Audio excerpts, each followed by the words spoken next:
성도의 교제하는 시간입니다. 행복한 사람이 됩시다.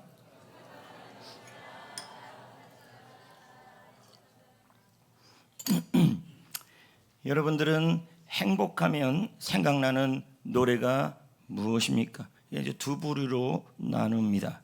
복음성과 행복이 생각나는 분들은 은혜로운 분들이고, 가요가 생각나는 분들도 은혜로운 분들입니다. 그래서 저는 그 윤한기 목사님의 옛날 그 노래 나는 행복합니다, 나는 행복합니다, 그 노래도 생각이 나고, 또 이문세 씨의 그대 내게 행복을 주는 사람, 그대 내게 행복을 주는 사람 또 생각이 나요. 그리고 얼마 전에 해피코스 주말 수양회 때 그 개사해서 부른 그 난 행복한 사람 또 기억이 납니다. 빛나는 창가에 앉아 창밖을 보다가, 이제 여기까지 들으면 유행가죠. 근데 그 다음을 이 그대를 주님으로 바꿔놨어요. 주님을 생각해 보면 나는 정말 행복한 사람. 가사를 참 잘 만들었어요. 네, 여러분 오늘 말씀에 보면 자기가 본인이 너무 사연 많은 사람인데 또 감추고 싶은 사연이 있는데 행복한 사람이 되어서 행복의 열매와 행복의 꽃을 피운 사람이 등장합니다. 올해도 제가 한번 이 나아만에 대한 얘기를 나누었는데요. 뭐 똑같은 본문이라도 성령께서 주시는 그 깨달음은 또 다를 수가 있습니다. 어떨 때는요. 그래서 이번에는 저에게 이런 은혜를 주셔서 좀 나눠보려고 합니다. 여러분도 알다시피 이 나아만은 군대 장관입니다. 그리고 이 사람은 아람의 군대 장관입니다. 그래서 이 아람은 참 위에는 아시리아 바벨론에 공격해 올 때 이 완충 지역이 바로 이 아람인데 이스라엘을 굉장히 많이 괴롭혔어요, 예전에. 그래서 이 아람은 현재의 시리아 지역입니다. 시리아, 레바논, 요르단, 이스라엘 이렇게 되는데요. 그래서 저쪽 그쪽 위쪽에 있는 겁니다. 우리나라로 친다면 연변 뭐 정도 되겠죠, 그쪽. 그리고 오늘 말씀의 배경이 되는 것은 아람이 아니라 어디냐면 사마리아입니다. 잘 보면 아람과 사마리아는 붙어 있어요, 지역적으로 이스라엘이. 그리고 또 하나의 장소가 또 나오는데 그게 바로 사마리아 근처에 있는 요단강이에요. 그래서 이런 식으로 오늘 말씀에 그 무대가 나오고 있습니다. 첫 번째 무대는 어디냐면 바로 나아만 장군의 집입니다. 그러면 나아만이 행복한 사람이 어떻게 되었는지를 한번 보자는 것입니다. 1절을 보겠습니다. 읽어봅니다. 아람 왕의 군대 장관 나아만은 그의 주인 앞에서 크고 존귀한 자니 이는 여호와께서 전에 그에게 아람을 구원하게 하셨음이라. 그는 큰 용사이나 나병 환자더라. 자, 여기까지를 우리는 읽었습니다. 근데 읽은 내용에 보니까 군대 장관이고 왕도 인정하는 사람이다. 역사적 고증에 따르면 이 나아만은 마치 우리나라의 이순신, 강감찬, 을지문덕 장군같이 나라에서 수많은 전쟁에 공을 세운 사람 중에 한 명입니다. 그러니까 임금님도 왕도 얼마나 이 사람을 기이 여겼고 백성들도 얼마나 기이 여겼겠습니까? 이 사람의 그 모습을 보면 남부럽지 않은 삶입니다. 나중에 이 사람이 이스라엘로 잠깐 엘리사를 만나러 갈 때도 보면요, 재산이 얼마나 많았으면 금은보화를 끌고 가는 겁니다. 그래서 겉보기를 보면 돈도 많고 인기도 많고 자리도 높고 상관에게 인정도 받고, 그러니까 이 사람 자체는 엄청난 부를 한 것입니다. 그래서 우리도 저 강남에 교회는 좋겠다. 이제 얼마나 강남입니까? 우리는 그러니까 저 교회는 아무 걱정도 없어 보이고 보니까 아주 괜찮아요. 그럼 우리는 저 사람은 저 교회는 아무 걱정도 없겠다 그러는데요. 세상에 사연 없는 사람은 없어요. 사연 없는 공동체도 없고요. 회사도 없고요. 이 나아만은요, 병이 하나 있었는데 그게 나병이에요. 당시 이 나병은 저주받은 병으로 여겨서 사람들에게 잘 알리지 않아요. 그러니까 꼭 숨겨놓은 병이죠. 그러니까 아마 나갈 때도 뭐 이렇게 쓰고 조심해서 나가고 아마 그랬을 것입니다. 그는 승리가 있었고 물질이 있었고 금은 보화가 있었고 인정받고 존경받았지만 그의 삶은 행복을 노래할 수는 없었다는 거예요. 왜냐하면 그에게 남모를 밝히기 힘든 사연이 있었기 때문에, 아픔이 있었기 때문이라는 것입니다. 우리도 여러분 주위를 돌아보면 야, 저 회사는 걱정이 없을 것 같아. 아유, 저 집은 아무 염려가 없을 것 같아. 거봐, 남편이 속 안 썩이고 아내가 속 안 썩이고. 이거 참 중요합니다, 여러분. 속 썩이면 지옥입니다. 그래서 잠언에 오직함이 그런 말이 있습니까? 차라리 혼자 강에 살지언정 잔손이 많은 거시기와 살고 싶지 않다, 그런 말도 있지 않습니까? 예. 그건 잠언이고요. 예. 그리고 저 집에 보니까 아우, 애들도 그냥 어떻게 저렇게 애들이 반듯하지? 저 애들 보면 너무 좋다. 저 집은 물질 걱정도 없을 것 같아. 아닙니다. 이 세상에 누구도 자신이 감추고 싶은 사연은 다 있습니다. 각자가 아픔이 다 있어요. 멀리서 보면 다 행복해 보여요. 근데 가까이 가서 물어보면요, 다 그들에게 자기가 말하지 않는 사연이 있고 아픔이 있다는 겁니다. 이것을 잘 표현한 영화배우가 있습니다. 영화배우. 이 영화배우는 유대인이고, 그리고 아주 웃기기로 유명한 영화배우인데, 코미디언인데, 이분이 했던 말은 저는 100번 공감을 합니다. 이분이 뭐라고 얘기했냐면요, 인생은 멀리서 보면 희극이고 가까이서 보면 비극이다. 그렇지 않아요? 여기도 전부 다 행복해 보이지만 가서 물어보면 몇 가지가 있어요. 딱 여기도 다 별일 없이 화장으로 다 가리고 있지만 실상은 다 사연이 있는 것이죠. 그러니까 멀리서 보면 행복해 보이지만 가까이 가면 자기가 감추고 싶은 그런 아픔들이 있다라는 거예요. 이런 거에 대해서 표현한 재미있는 동화가 하나가 있어요. 어느 농부가 산으로 나무를 하러 갔어요. 보니까 이제 칡넝쿨이 잘 뻗은 게 잘 타게 생겼어요. 그래갖고 그냥 땡겼는데 봤더니 호랑이 꼴이에요. 그래서 깜짝 놀라서 나무 위로 쏜살같이 올라갔습니다. 근데 올라갔는데 문제는 좀 이렇게 좀 두꺼운 나무 위에 올라가면 좋은데 흔들면 떨어질 수 있는 나무로 올라간 겁니다.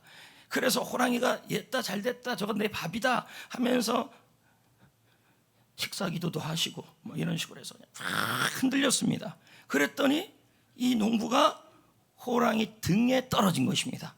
호랑이는 놀라서 몸을 막 흔들고, 농부는 떨어지지 않으려고 흔들고 안간힘을 쓰고, 그래서 이 모습을 저 멀리 다른 농부가 이걸 봤어요. 그러면서 그가 멀리서 보면서 말했어요. 누구는 땀 흘려서 살고 있는데 어떤 사람은 팔자도 좋다. 어떻게 빈둥빈둥 놀면서 호랑이 등 타고 놀 수 있나.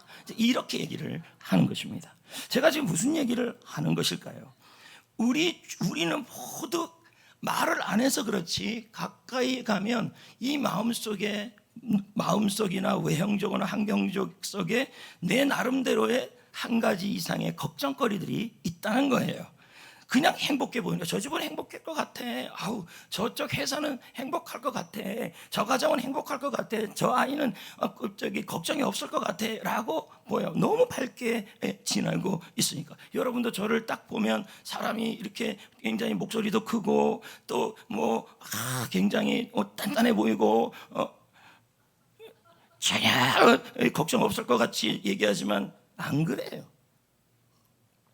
우리 교회가 몇백 명인데 그 몇백 명이 다 사연을 얘기하면 저는 죽어요.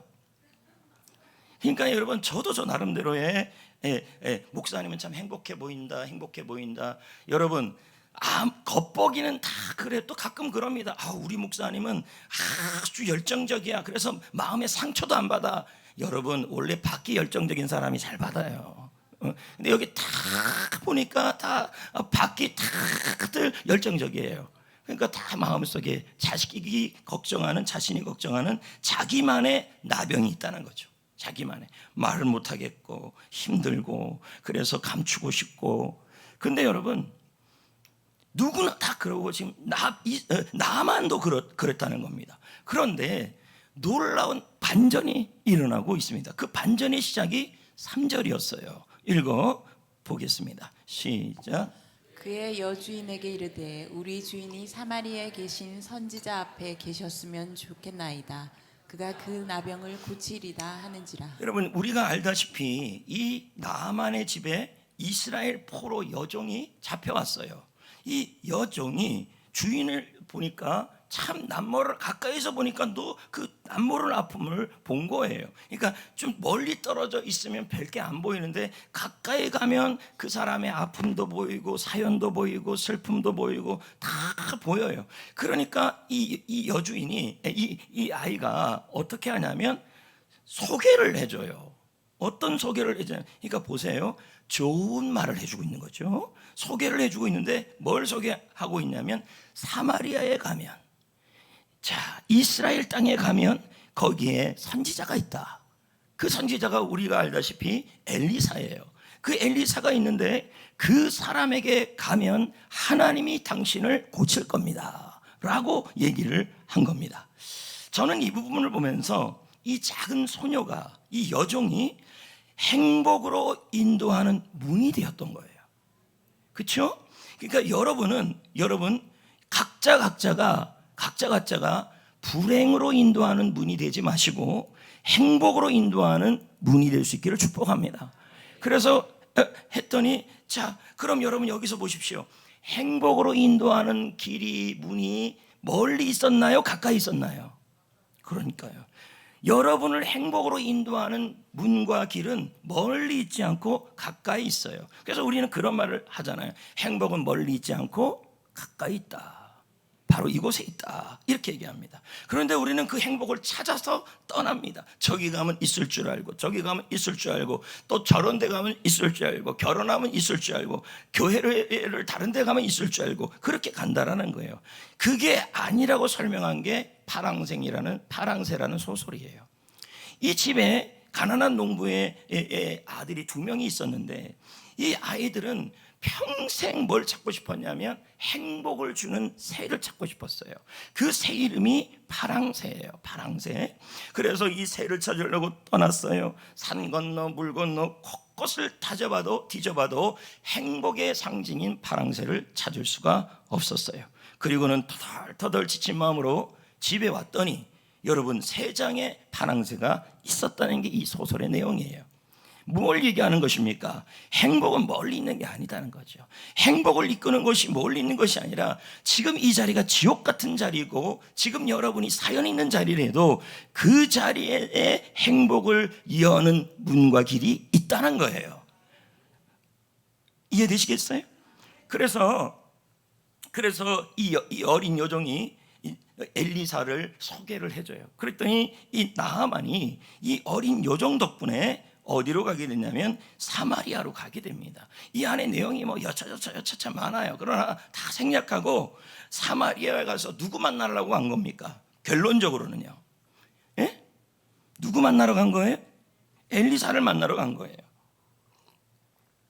그러면 또 하나 질문을 해보겠습니다. 엘리사가 나아만을 만나 줬나요? 안 줬나요? 네? 대답을 그냥 크게 해보시면 되는데 만나 줬나요? 안 만나 줬나요?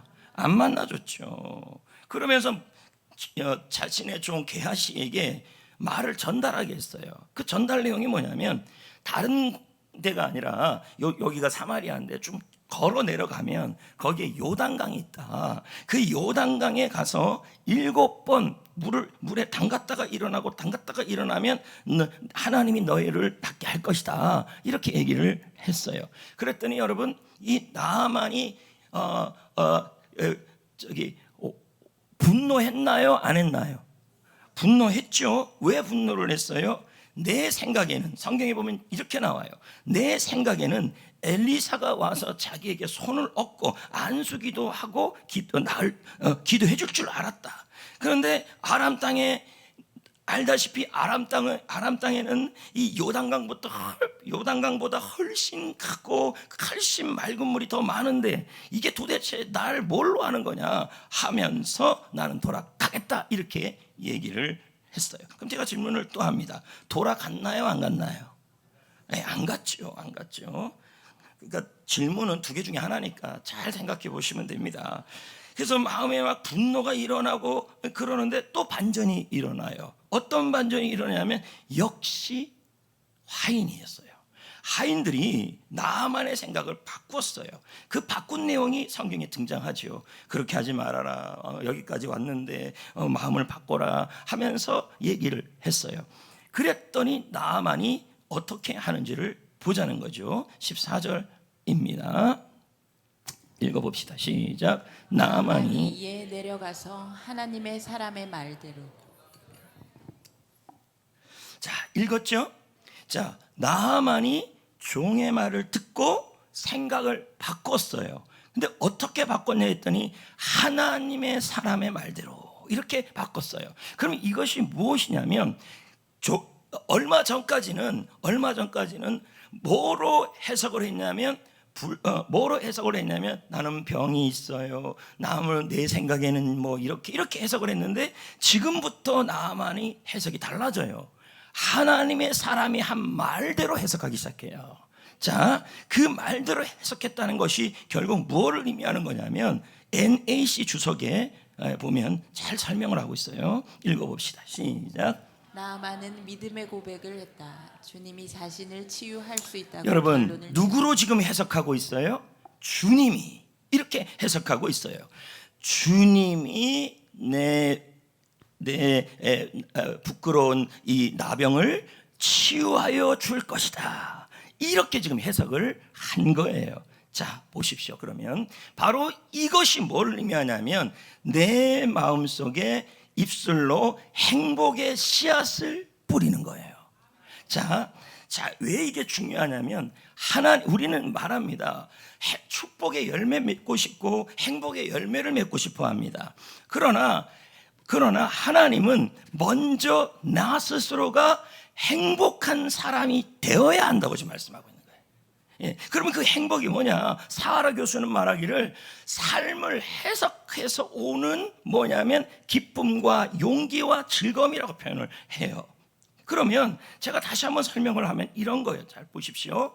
여러분이 행복이라는 씨앗을 여기다 심었어요. 근데 그 심는 방법이 뭐냐 하니까 하나님으로 말미암아 해석을 하는 거예요.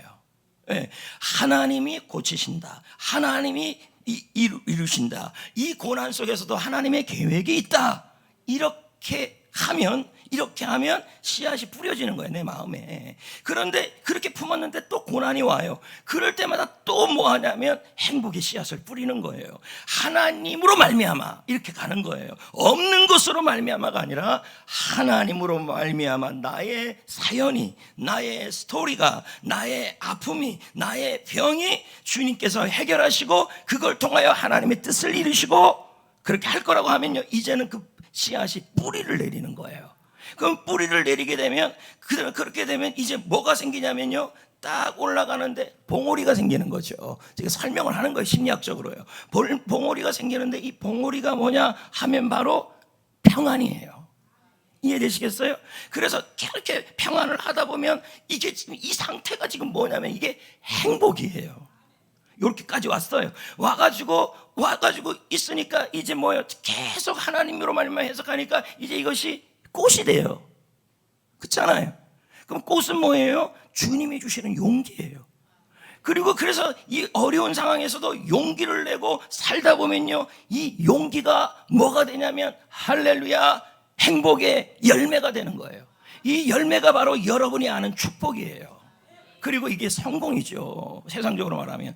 그러면 이 열매는 나도 먹고 남도 줘야 되잖아요. 그래서 이 축복의 열매, 행복의 열매를 나누는 것이 뭐냐면 바로 간증이에요.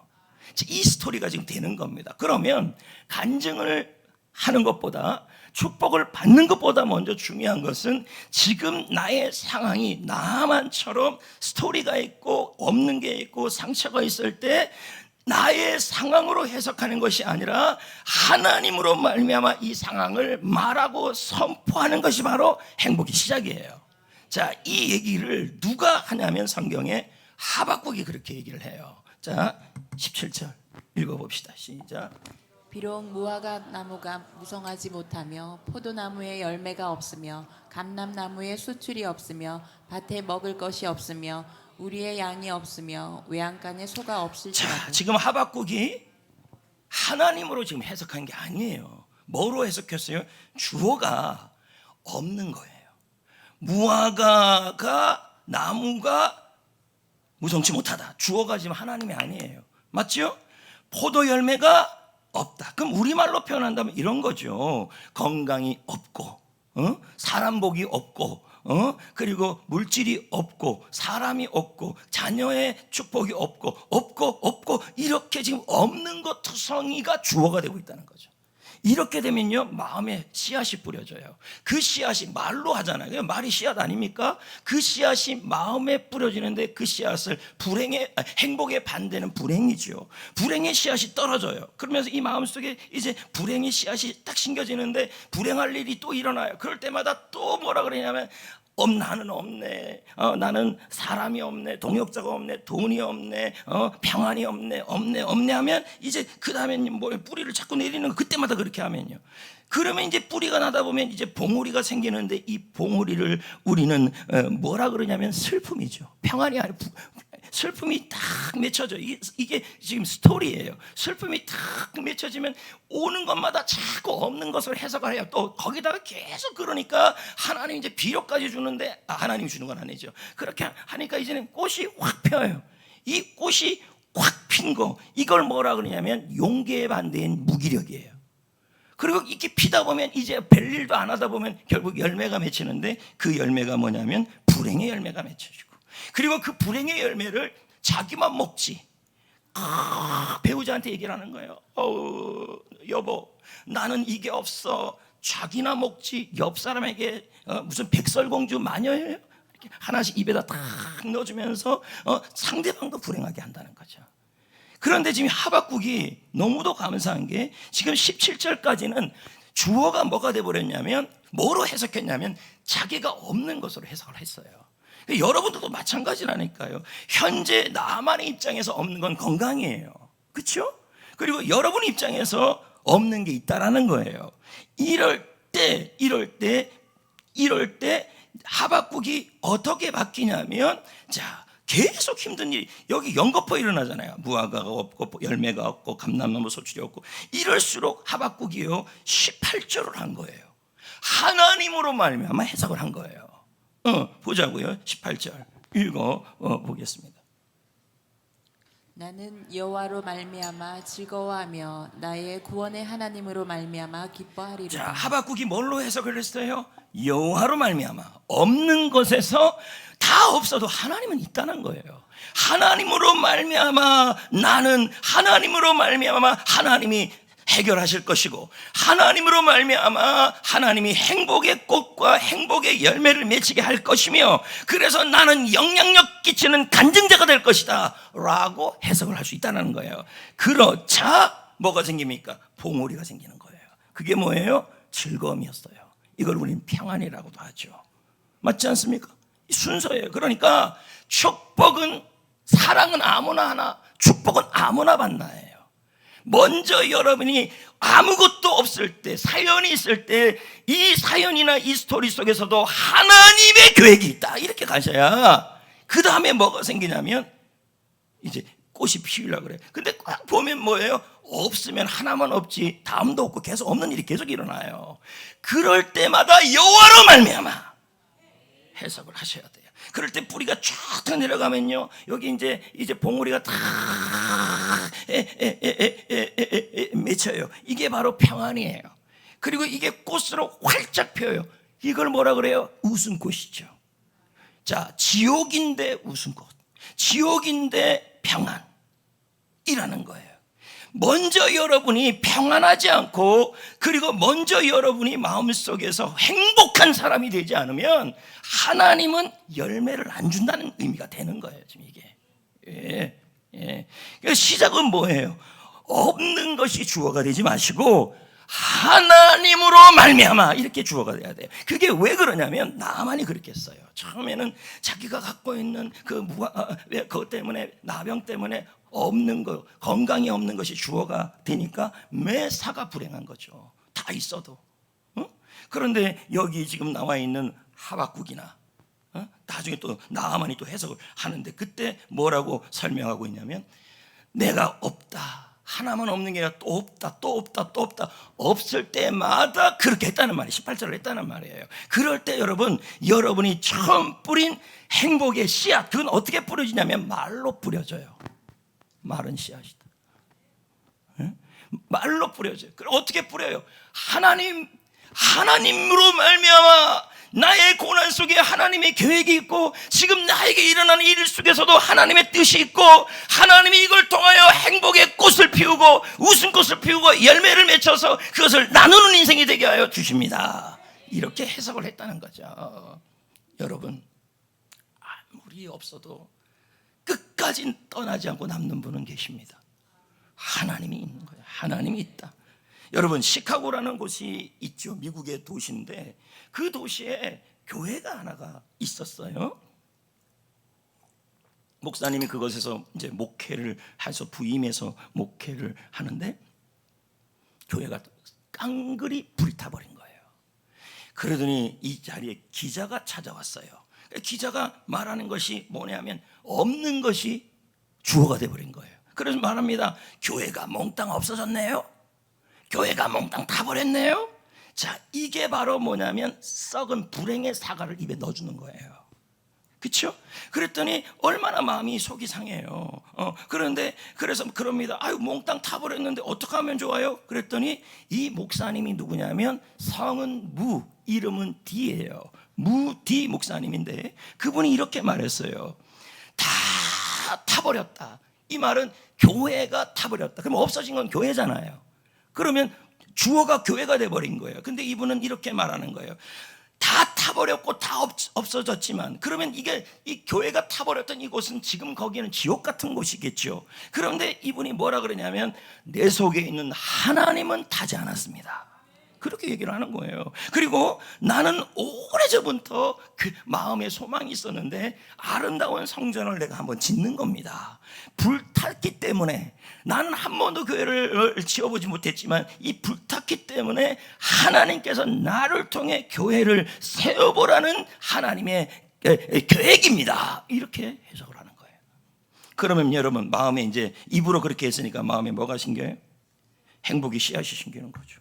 여러분, 예수님은 뭐라 그럽니까? 너희가 너희 속에 있는 것이 입으로 나오고 그렇게 쌓인 것이 결과가 된다. 이렇게 얘기를 하는 것이 아닙니까? 오늘 이 자리에 있는 분들 중에서 아픔 없는 사람이 누가 있겠습니까? 그런데 사실은 여러분, 밝은 사람일수록 그 아픔이 더 많을 수가 있어요. 그리고 내성적인 사람일수록 그 아픔이 더할 수도 있어요. 그럼 둘 다 똑같다는 얘기잖아요. 그러니까 아픔이 누구나 다 있는데 이때 중요한 것이 뭐냐면 지금 나에게 아픔을 준 그것으로 나를 해석하면 뭐가 돼요? 불행의 씨앗이 심겨지게 되고 그 한 건이 끝나는 게 아니라 다음 건이 일어날 때 또 없어진 걸로 해석하고 또 그러면요 이제는 뭐예요? 그 씨앗이 좀 사라져야 되는데 말씀의 빛을 받아 사라져야 되는데 어떻게 해요? 뿌리를 깊이 내버린 거예요. 이제 이렇게 되면 어떻게 해야 되냐면 이건 포크레인이 와야 되는 거예요.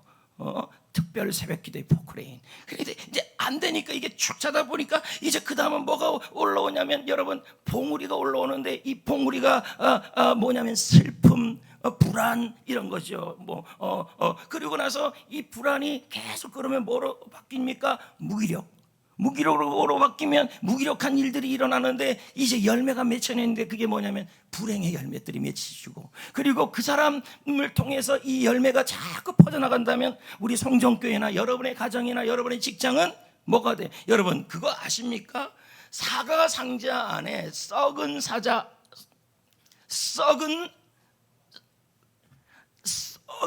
사과 한 개만 있어도 썩어요. 다. 목사님 봤어요? 못 봤어요? 그럼 어떻게 알아요? 북에 있어요. 북책에. 맞지 않습니까? 썩은 상아 하나만 있어도 예. 그러니까 여러분 축복이 왜 안 오느냐, 축복의 열매, 성공의 열매가 왜 안 묻혀지느냐의 질문보다 더 중요한 것은 지금 나에게 일어나는 상황과 환경과 사연을 하나님으로 먼저 말미암아 선포해야 돼요. 그러면 씨가 생기고, 그리고 그것이 봉우리가 되고, 그리고 고난이 올 때마다 더 하나님으로 말미암아 해석을 해야 돼요. 그러면 봉우리가 나와요. 그 봉우리가 뭐예요? 기쁨이에요. 그 기쁨이 뭐로 바뀌어요? 용기로 바뀌어요. 그 용기가 뭐로 바뀌어요? 열매가 돼요. 방울토마토 아시나요? 내가 지금 하나 키우고 있는데 다 죽었는데, 방울토마토를 제가 인터넷에서 조사를 해봤더니 방울토마토는 꽃이 진자리에 생긴대요. 자, 맞나요? 맞는데 여기가 도시여서 이렇게.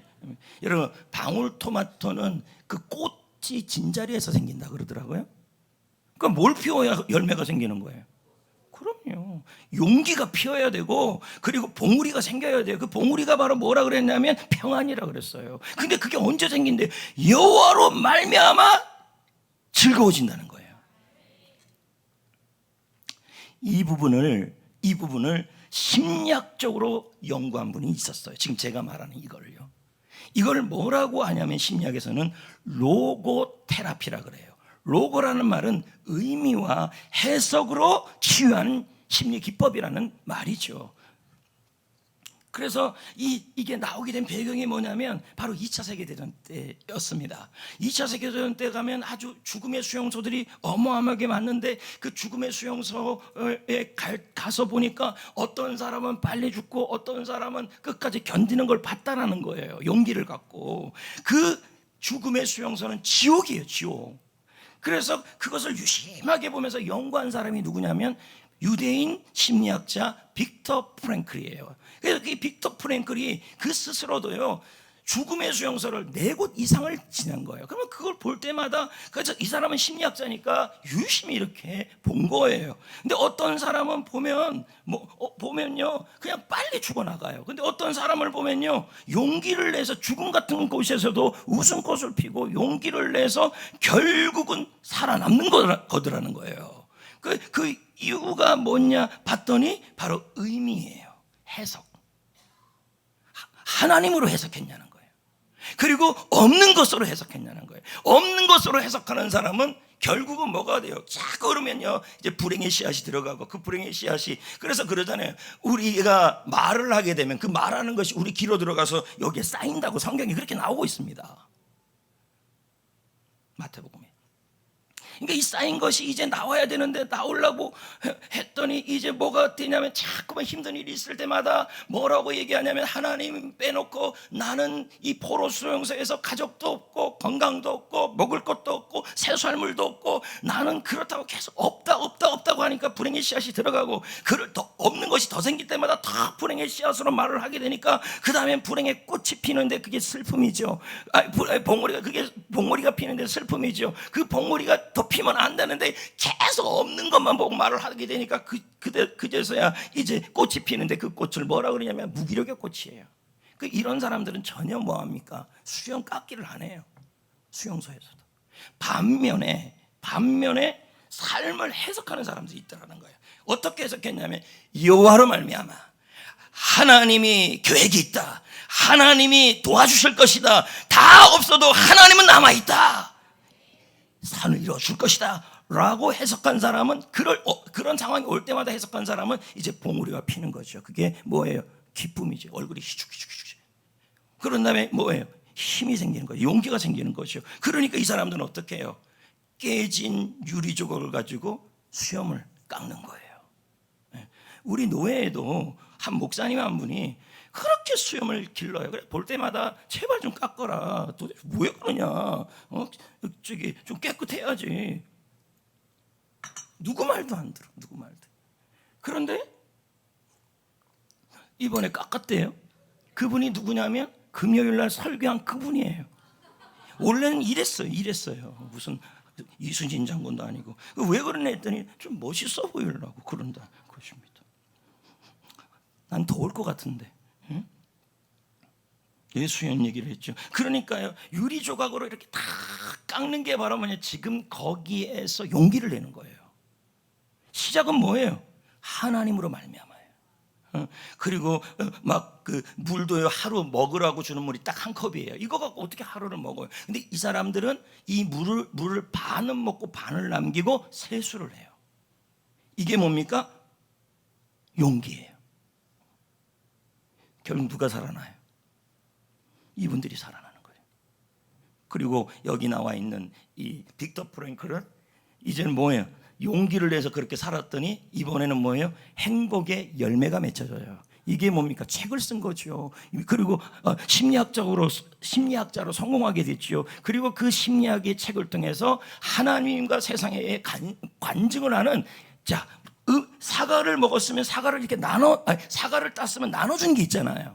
그런 삶을 살기 시작했다는 거죠. 잘 보세요. 제가 아까 뭐라 그랬죠? 없을 때 없는 것으로 해석하지 말고 여호와로 말미암아 자꾸 해석하면 봉우리가 생기는데 그게 기쁨과 평안함이다. 그런데 그 기쁨과 평안함이 생기면 그 다음에 오는 게 힘이에요. 이게 하박국 3장 19절이에요. 볼까요? 시작. 주 여호와는 나의 힘이시라. 나의 발을 사슴과 같게 하사 나를 나의 높은 곳으로 다니게 하시리라. 하나님께서 하박국에게 외양간에 송아지를 주고 그리고 포도나무에 소출을 주고 그게 먼저가 아니라 하박국을 먼저 행복한 사람이 되게 한 거예요. 그러니까 보십시오. 그렇게 하나님으로 말미암아 선포했더니 기쁨의 봉우리가 생기고 기쁨의 봉우리가 생겼더니 이번에는 뭐가 돼요? 주님께서 힘이 되어 주시는 거예요. 용기. 그러니까 그 없는 자리에서 사슴같이 높은 곳으로 뛰게 만들어 놓은 거예요. 이게 바로 지금 거기서 용기를 내는 삶이라는 거죠. 이제 그러면 우리는 어떻게 해야 할까요? 14절 15절을 보겠습니다. 읽어볼까요? 시작. 나만이 이에 내려가서 하나님의 사람의 말대로 요단강에 7번 몸을 잠그니 그의 살이 어린아이의 살같이 회복되어. 14절까지만 봅시다. 그럼 여러분이 이렇게 말해요. 내가 용기가 있어야 용기를 내죠 라는 얘기가 있어요. 제가 지금 이 순서를 어떻게 얘기했어요? 하박국과 나만을 보면 딱 그 떨어져요. 없는데 없는 것으로 해석을 한 게 아니라 여호와로 말미암아 해석을 했더니 뭐예요? 행복의 씨앗이 심겨지고 그리고 그럴 없는 것이 생길 때마다 계속 뭐로 해석했냐면 없는 것으로 해석 안 하고 여호와로 말미암아 해석을 했더니 그 다음에는 뭐예요? 봉우리가 생겼는데 그게 즐거움이고 평안이라는 거예요. 그런데 그 봉우리가 생겼는데 그 봉우리가 꽃을 피웠는데 그게 뭡니까? 용기였다는 거예요. 근데 지금 나만이 뭡니까? 하나님의 사람의 말대로 해석을 한 거예요. 그랬더니 마음에 평안함이 왔죠. 그런 다음에 지금 거기서 그 아픈 자리에서 실망한 거기서 내려가 가지고 그 다음은 뭐예요? 힘이 생긴 거예요. 병을 나을 수 있는 힘이 생긴 거예요. 그래서 가서 물에 담근 거죠. 용기는 언제 나오느냐면요, 지금 여기에서 살아갈 용기는 여호와로 말미암아 될 것이다. 여기서 용기가 나와요. 그러니까 그렇게만 해석하면 용기가 생겨야 안 생겨요? 생긴다는 거죠. 그리고 실상 하박국이 행동을 했더니 어떻게 돼요? 몸이 나았죠. 이 낫는 게 뭐예요? 바로 치유잖아요. 우린 이걸 뭐라 그럽니까? 우리 교회에서는 뭐라 그럽니까? 축복이라 그러잖아요. 이걸 축복의 열매, 행복의 열매가 되는 거예요. 그러면 이 열매를 딱 봤으면 본인도 행복하지요. 그런데 이걸 어떻게 해요? 많이 열렸으니까 나눠줘야 되죠. 이게 바로 하나님께 영광 돌리는 뭐예요? 간증이에요. 근데 이것을 15절에 나만이 이렇게 해버렸어요. 행복의 열매, 축복을 나누었다는 거예요. 15절 읽어봅시다. 시작.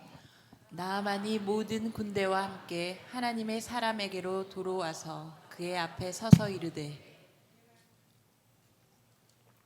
내가 이제 이스라엘 외에는 온 천하에 신이 없는 줄을 아나이다. 청하건대 당신의 종에게서 예물을 받으소서. 나아만의 입에서 나오는 말이 치유된 이후에, 축복을 받은 이후에 하나님께 영광을 돌리고 있어요. 그렇죠? 그러니까 이건 뭐예요? 이 고친 거에 대해서 하나님만이 나의 유일한 신이었고, 그리고 그 일을 가지고 아마도 돌아가서 얼마나 많이 얘기했겠냐는 거죠. 이게 바로 행복의 열매를 나누어 주는 거예요. 성도 여러분, 여러분의 인생에 행복의 열매를 나누어 줄 수 있는 인생이 될 수 있습니다. 그렇게 해야 합니다. 그래서 여러분, 제가 이 설교의 모티브를 얻은, 그러니까 이 말 자체는 제가 설교할 수 있는 작은 모티브가 됐어요. 근데 저는 이제 이걸 갖고 묵상하면서 좀 깊게 늘려난 거죠. 바로 장사호형의 마음의 속도를 늦추라는 책의 내용이에요. 이분이 이렇게 얘기를 해요. 성공이 꽃이라면 행복은 뿌리다. 이렇게 얘기를 해요. 저는 이것을 어떻게 해석했냐면, 하나님으로 말미암아 해석하면 행복은 씨앗이 되고, 그리고 첩첩산중 사면초가 이런 일이 계속 일어날 때마다 하나님으로 말미암아 해석하면 뿌리가 내려진다는 거죠. 그렇게 되면 어떻게 돼요? 그러니까 여러분, 한 번 하나님으로 말미암아 한다는 것을 삶을 해석했으면 계속 그렇게 해야 발아하는 거예요. 뿌리가 내려지는 거예요. 그러면 이제 여기는 다 생략했지만 쭉쭉 올라가서 뭐가 생깁니까? 봉우리는 뭐라 그랬습니까? 평안. 이게 뭐예요? 꽃이 됐다. 꽃은 제가 뭐라 그랬냐면 힘이다. 얘가 좀 다르게 설명을 하는 거예요. 힘이다. 그러면 이 힘과 용기다. 이 힘과 용기로 지금 있는 그 자리에서 진취적으로 믿음으로 살면 하나님은 성공의 열매를 준다. 이걸 우리는 축복이라고 얘기를 해요. 여러분, 하나님은 축복 먼저 주는 경우가 드물어요. 뭐 그럴 수도 있죠. 그러나 하나님은 먼저 저와 여러분이 행복한 사람이 되기를 먼저 원해요. 그 행복의 시작을 심리학적으로, 하박국적으로, 그리고 나만적으로 해석한다면 뭐냐면 여호와로 말미암아라고 선포하는 거예요. 그거예요. 그리고 없는 것으로 자꾸, 그리고 뭔 일이 있을 때마다 왜 나에게 이런 일이 일어나느냐라고 하면 얼마나 힘이 들겠습니까? 그러니까 우린 이렇게 해야 돼요. 고난의 터널도 지나간다. 김석균 전도사님 말씀처럼, 노래처럼 이 상황도 지나간다. 이 아픔도 지나간다. 그리고 하나님께서 이 상황을 어떻게 한다? 통과시켜 주시고, 그리고 이 상황을 가지고 하나님께서 반드시 행복의 열매를 피게 할 것이다, 맺게 할 것이다, 이렇게 자꾸 해석을 해야 돼요. 사실 여러분, 다 없어도요 하나님은 남아요. 제가 지지난주에 책 한 권을 읽었어요. 근데 그 책의 제목이 저를 끌어당겼어요. 그 제목이 뭐냐면 인문학인데 식물 인문학이에요. 그래서 저는 생각하기로, 아니 무슨 인문학을 배우는데 식물까지 봐야 되나? 이제 이러고 봤어요. 근데 거기서 다루는 게 뭐였냐면 꽃, 잎, 뿌리, 열매, 이 네 가지를 다뤄요. 근데 그 중에 제가 뭘 봤냐면 꽃이었어요. 꽃. 근데 제가 깜짝 놀랐어요. 왜냐하면 제가 아는 상식과 다른 이유더라고요. 꽃이 피는 이유가. 식물학자들이 말하기를 꽃이 왜 피냐? 때가 되는 거 피는 게 아니냐 했더니 먼저 피고 잘 피고 하는 꽃들이 있다는 거예요. 왜 그런 일이 있냐 했더니 이유가 스트레스예요. 꽃은 스트레스를 받아야 빨리 꽃을 핀대요. 왜 그러냐 했더니 들 주고 가서 꽃 볼 때마다 넌 곧 죽을 거야, 막 이렇게 얘기하면 꽃 스스로가 생명력이 있어서 난 죽으면 안 돼, 꽃 피워야 돼, 빨리 펴갖고 열매 맺혀갖고 이제 이렇게 반응을 한다는 거예요. 사실인데 여러분, 이거. 그래서 우리 여기 남산에도 하예단지가 있는데 그 책에서 뭐라고 얘기하냐면, 그 농부가 꽃이 피어질 전까지는요 비료도 잘 주고, 그리고 햇빛도 잘 보고 물도 듬뿍 주는데 딱 꽃 꽃필 시기가 되면 스트레스를 주기 시작한대요. 농부가. 뭐라고 스트레스를 주냐면 너는 꽃 못 피울 거야, 너는 씨가 없을 거야, 말을 한다는 거예요. 그리고는 관리를 덜 해요. 물도 덜 주고 비료도 더 주고. 그러면 이 농부가 이 꽃에 대해서 미워서 그러는 게 아니라 꽃에 대한 계획이 있기 때문이에요. 그게 뭐냐면 꽃을 빨리 피워서 열매 맺으라는 거예요. 응? 제가 이 부분을, 이 책을 읽으면서 하나님도 그렇다는 생각이 들더라는 거예요. 하나님께서는 여러분의 인생에 계획이 있는데 그게 뭐냐면 행복의 꽃을 피우고 행복의 열매를 맺어서 그 열매를 나누는 인생이 되기를 원하시는 거예요. 이게 하나님의 계획이에요. 그래서 하나님은 때로는 스트레스 받는 일을 여러분에게 줄 때가 있다는 거예요. 그거는 농부의 계획처럼 하나님의 계획이에요. 어떨 때는요, 비료를 덜 줘요. 아예 안 줘요. 그래서 뭐예요? 부족하게도 해요. 근데 우리 입장에서는 뭐라 그러냐면 어떻게 이런 없는 일을 생길 수 있어? 라면서 없는 것으로 해석하기 시작한다는 거죠. 근데 우리는 이때 이 하나님의 의도를 파악하시고 여호와로 말미암아 해석을 하셔야 돼. 입술로요. 고난 중에도 하나님의 계획이 있다. 이 고통은 지나갈 것이다. 힘든 것도 지나갈 것이다. 하나님이 반드시 행복의 열매를 맺혀서 그 열매를 간증하게 할 것이다 라고 선포를 주구장창 해야 돼요. 그래야 뿌리를 내려요. 그런 다음에 반드시 오는 게 뭐냐면 평안이에요. 평안. 그런 다음에 뭐가 와요? 그 다음에 하나님이 축복의 열매 맺게 하는 거예요. 나누게 되는 거죠. 지난 수요일 날 간증이 저는 생각이 납니다. 한정원 씨, 기흥고등학교 체육교사인데 그분은 불의의 사고로 한쪽 다리가 다 없어져서 의족 상태입니다. 그러면 이분이 이제 해석할 수가 있는 거예요. 뭐예요? 없는 것으로. 나는 나는 다리가 없어. 그래서 사람들이 떠나. 나는 동역자도 없어. 이렇게 해석할수록 뭐가 되냐면 이제 불행의 씨앗이 뿌리를 내리고 뿌리를 내리면 봉우리가 생기고 봉우리가 생기면 꽃을 피고 꽃을 피면 열매가 맺는데 전부 순서가 뭐냐면 무기력, 슬픔, 그리고 불행이란 열매를 맺혀서 그 불행이란 열매를 이제 가족들에게 먹이게 하는 거죠. 이런 현상이 일어날 수 있다는 거예요. 그런데 큰 언니가 이런 말을 했다잖아요. 기억이 나실까 모르겠는데 장애는 너의 축복이 될 거야. 응? 그리고 이 장애 속에서는 하나님의 계획이 있어. 그런데 이 한정원 선생님은 도저히 이해가 안 되는 거예요. 왜 장애가 축복이냐고. 그러면서 하나님께 기도를 했잖아요. 하나님, 장애가 축복임을 깨닫게 하시고 장애 가운데서도 일어날 수 있는 용기를 주옵소서. 하나님으로 말미암아 해석하기 시작했어요. 예. 그러자 어떻게 됩니까? 그녀의 삶에 변화가 일어나는데 용기가 생기는 거예요.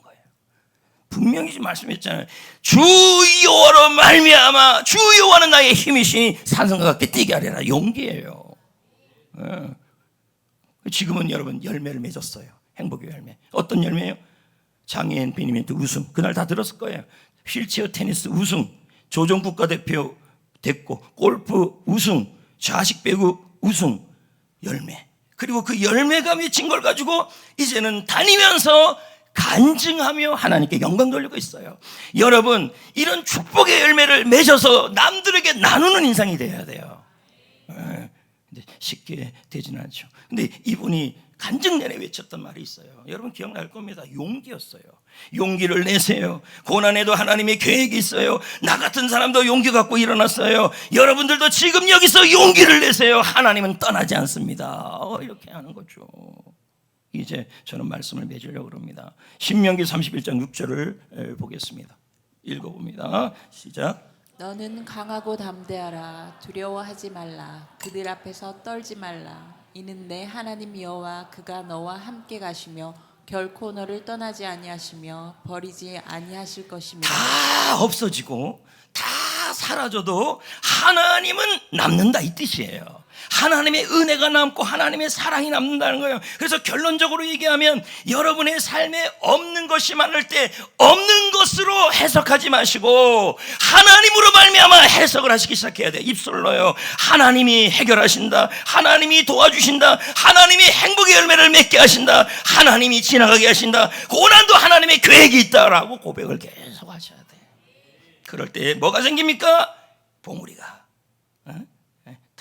그러니까 뿌리도 좀 많이 내려야 되는데 하나님을 말미암아 말했다가 한 일주일 지나면 다시 없는 것으로 말하니까 뿌리가 들어갔다가 이거 다시 나와야 되는 거 아닌가 하고 또 나오게 되고 이럴 수가 있다는 거죠. 그러니까 자꾸 그렇게 해서 이제 행복의 열매를 맺혀가자는 거죠. 여러분, 먼저 행복한 사람이 되어야 해요. 그 행복한 사람은 어떻게 된다고요? 하나님으로 말미암아 해석하셔야 돼요. 그래서 내가 용기 내고 즐겁게 살아갈 때 하나님은 그 사람, 그 행복한 사람에게 행복의 열매를 주고 행복을 나누는 인생이 되게 한다는 거죠. 알겠습니까? 여러분도 그렇고 저도 그렇고, 저라고 이제 조금 이것만 얘기하고, 저라고 해서 여러분이 딱 봐도 앞에서 설교서 이렇게 땀 뻘뻘 흘리면서 하니까 저 목사님은 마음이 굉장히 셀 것 같아. 아닙니다, 여러분. 세상에 마음 센 사람은 없어요. 주님이 주신 용기로 일어나는 거죠.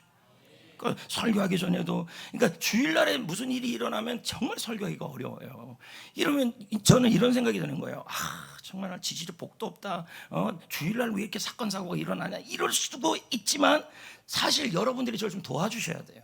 좋은 컨디션으로 설교할 수 있도록. 그러면 안 도와줘도 상관없어요. 여호와가 남아 있으니까.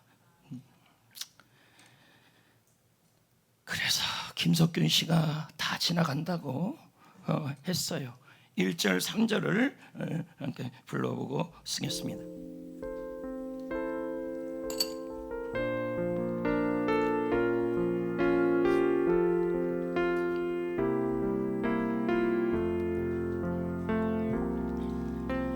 눈보라치는 겨울도 지나가리라.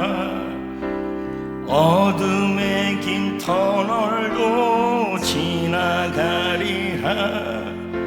절망이 힘든 세월도 지나가리라. 바람처럼 지나가리라. 내 앞에 모든 상황도 지나가리라. 지금의 고통도 지나가리라. 견디기 힘든 시련도 지나가리라. 모두 지나가. 3절입니다. 고난이 아픔을 줘도, 고난이 아픔을 줘도 남는 게 있다. 눈물을 줘도 남는 게 있다. 실패가 낙심을 줘도 남는 게 있다. 내 삶 속에 남는 게 있다. 모든 것이 지나가는 남는 게 있다. 하나님이 베푸신 은혜가 있다. 모든 것이 지나가는 남는 게 있다.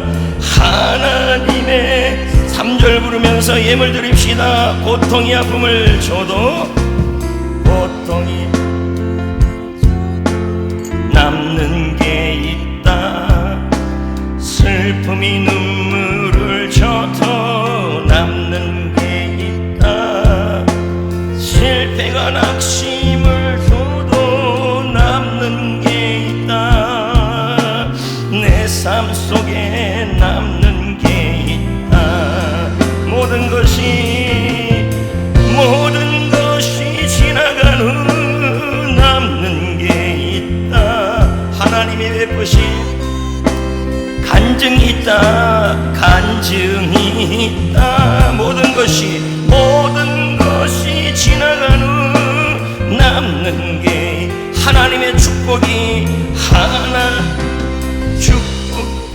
있다. 모든 것이 지나가는